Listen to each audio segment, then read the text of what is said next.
Good morning, students. Today we will begin by reviewing Theorems 1 and 2 in Lesson 6, Unit 6, which is based on secants, tangents, and angle measures.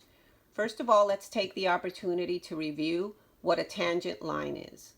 A tangent to a circle is going to be a line coplanar to a given circle. What that means is that both the line and the circle, they have to be on the same plane. Okay? So the tangent line is going to touch or intersect the circle at exactly one point. And this point is said to be the point of tangency. Now let's take these words and take them to a model. And here we can clearly see that we have circle A, and we also have the red line, which would be line BD. It can also be line BC. And remember, the line can also be represented by a combination of any 2 points on a given line. But notice here that our line BD is going to be a line that's touching or intersecting circle A at exactly one point, and that would be point C. Okay, so that means that in this case, line BD is said to be a tangent of circle A. Okay, so what are secant lines? So first of all, a secant can be defined as a line, a segment, or a ray. That given line, segment, or ray has to intersect the circle at exactly 2 distinct points. And these 2 distinct points are going to be on the circle. Let's go ahead and see our model or our illustration. So here we have circle A, and we also have points P and Q. Both points P and Q are on circle A. Notice here that line PQ is cutting through circle A at exactly 2 points, and these 2 points are going to be P and Q. Okay, so whenever we have a line cutting or intersecting a circle, and it's cutting the circle through exactly 2 different points, that line is said to be a secant. So here in our figure, we can see that line PQ is intersecting circle A at exactly 2 points, which are P and Q. So in this case, we can conclude that line PQ is said to be a secant line. Okay, so in this model or in this illustration, we have circle M, and we have 1, 2, 3, we have 4 lines. We have to identify those lines as tangents or as secants. Okay, let's focus here on line NS. Notice here that line NS, it's touching circle M at exactly 1 point, and that point would be S. So that would mean that NS would be a tangent line. The same thing happens for line AC. Line AC is touching circle M at exactly 1 point, which is point B. So that would mean that AC would also be a tangent line. Now let's focus on lines BS and lines TL, line TL. Look at BS. We have line BS. It's cutting through circle M through exactly 2 points, which would be B and S. That means that BS is a secant. The same thing happens for line TL. Okay, so BS and TL are going to be secants. Okay. Let's move forward now to Theorem 1. Now, Theorem 1 states that if 2 secants intersect at the exterior of a circle, then the measure of the angle formed by the intersection of those secants is going to be 1/2 the positive difference of the measure of the intercepted arcs. Let's put those words into our model. And in this case, we have circle D, and we also have lines VU and VW. Okay, notice that both lines VU and WU are both secants.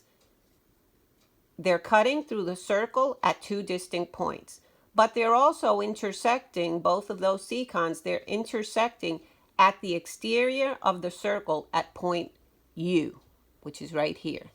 Okay, that means that if we were to find the measure of angle SUT, the measure of that angle would be 1/2 of the positive difference between its 2 intercepted arcs. Let's see what that's going to look like.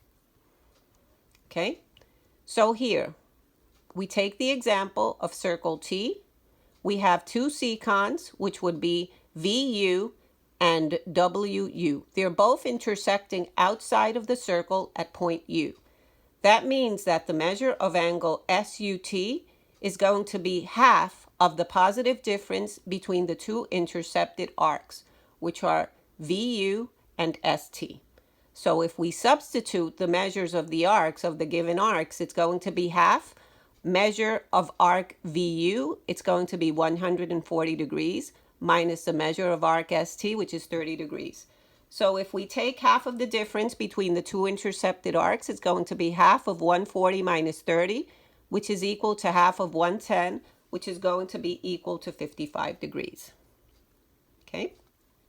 Now if we go to sample problem 2, we have the same situation.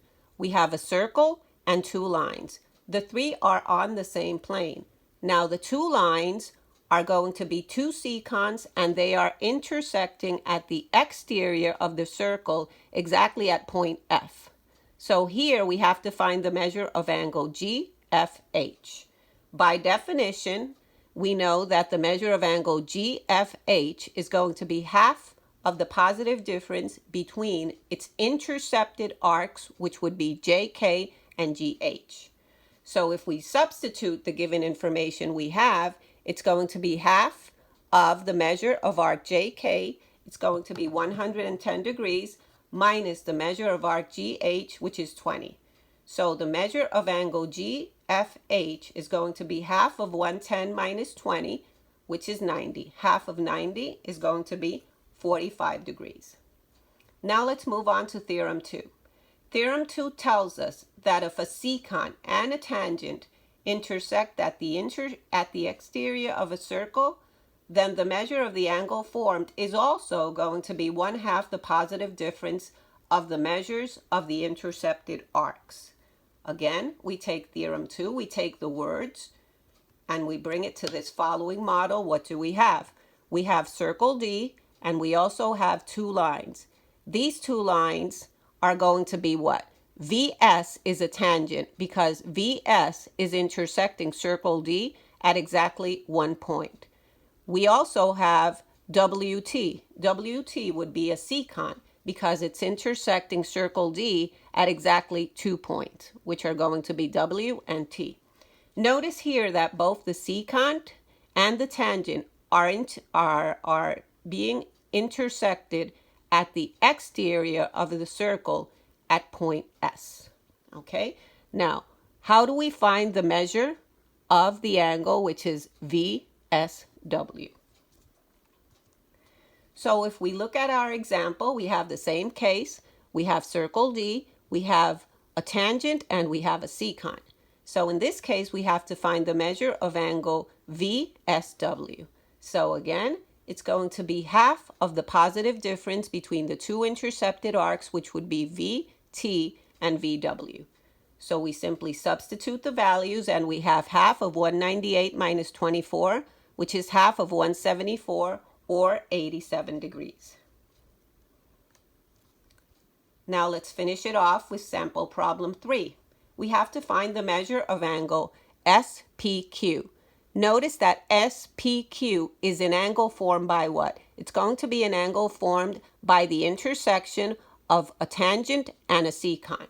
So we simply take the positive difference between arcs SV and SQ. It's going to be 185 minus 55. That's going to be 130. And to finally find the measure of angle SPU, we apply 1/2 to that 130, and we get 65 degrees. So I hope this helps for today. Tomorrow I will be sending you another short video on theorems 3 and 4. Have a great day. Bye-bye.